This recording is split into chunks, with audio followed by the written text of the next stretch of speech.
안녕하세요. 라이프 알고리즘 재경입니다. 이번 시간은 토를 공부할 예정입니다. 그런데 토는 지금까지 공부해왔던 금목, 수화, 사행과는 많이 다릅니다.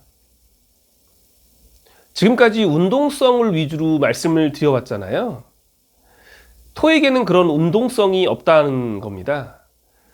다시 한번 정리해서 말씀드려보면 목은 시작, 출발, 상승, 화는 분열하고 팽창하고 확산하고, 금은 정리하고 마무리하고 하강하고, 수는 통일하고 수축하고 수렴하는, 이렇게 목화 금수는 각각의 운동성이 있는데 토는 그게 없어요. 그래서 이런 운동성 위주로 오행을 관찰할 때 엄격하게 말하면 오행이 아니라 사행 플러스 토라고 말씀하시는 분들도 있습니다. 여기서 이제 그러면 토의 개념을 제대로 한번 잡아봐야 되는데요. 일반적으로 가장 많이 말씀하시는 키워드들을 한번 정리해 보겠습니다. 일반적으로 토를 일종의 배경, 경계, 영역, 혹은 프레임, 기록, 기억 같은 거라고 말할 수 있어요. 많이 추상적이시죠? 이제부터 하나하나 살펴보겠습니다. 앞서 말씀드린 것처럼 일단 토는 자기만의 계절이 없습니다. 목은 봄, 화는 여름, 금은 가을, 수는 겨울, 이렇게 다른 오행들은 각자 자기 계절이 있는데 토는 계절이 없어요. 그러면 토는 어디 있냐? 각 계절의 끝에 흩어져 있습니다.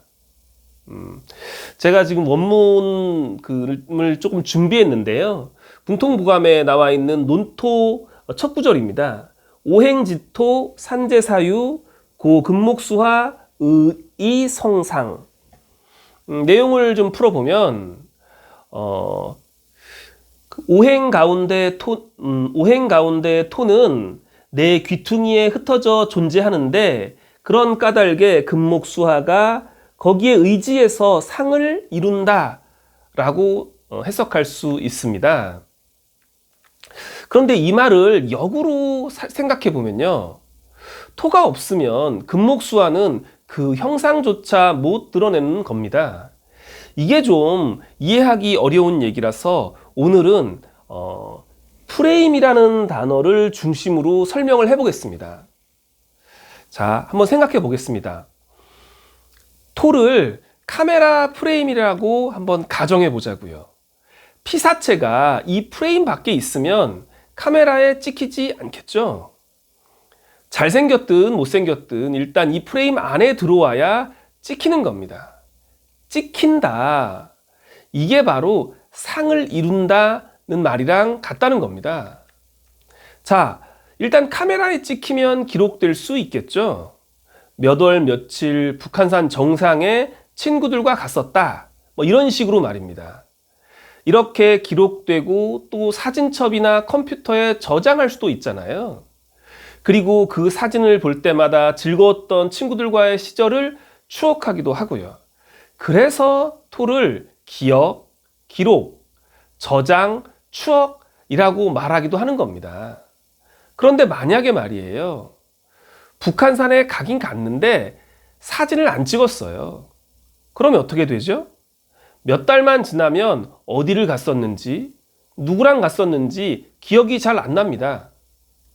사주에서도 똑같습니다. 사주에 토가 없으면 잘 기억되지 않습니다. 의도적이든 의도적이지 않든 간에 그렇다는 거예요.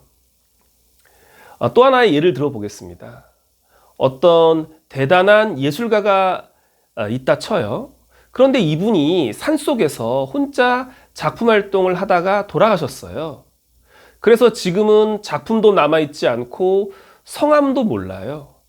그냥 들리는 풍문에 대단한 분이 계셨다더라 라는 그런 전설 같은 얘기만 전해지는 거죠. 이게 바로 상을 이루지 못한 겁니다. 토가 없어서 벌어진 일이고 카메라 프레임 밖에서 벌어진 일이라 기록으로 남지 않은 거예요. 지금 잠깐 여기 키워드를 좀 써놨는데, 호랑이는 죽어서 가죽을 남기고 사람은 죽어서 이름을 남긴다고 하잖아요.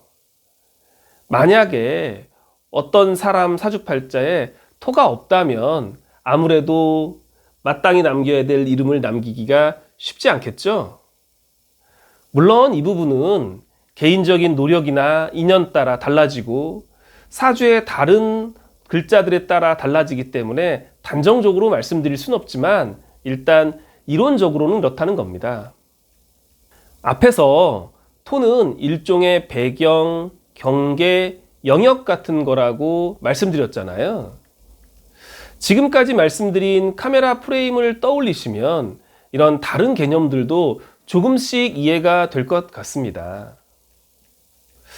그런데 여기서 한 가지 더 재미있는 시각이 있어서 소개를 시켜드리고 싶은데요. 어떤 분은 토를 인맥이라고 하시는 분도 계세요. 인맥? 이건 또 뭐지? 라고 생각하실 수 있는데 이건 정말 맞는 말씀이거든요.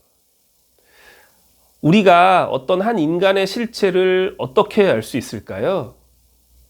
그 사람의 경계, 실루엣을 어떻게 그릴 수 있죠?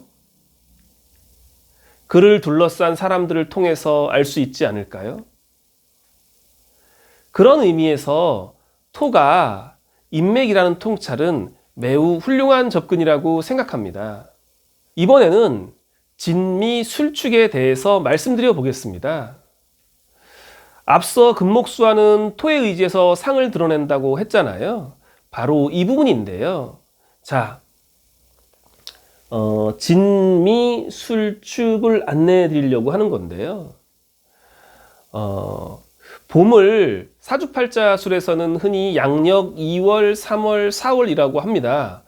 그런데 여러분들은 이 중에 어느 달이 가장 봄 같으신가요? 식목일이 있는 4월 아닐까요?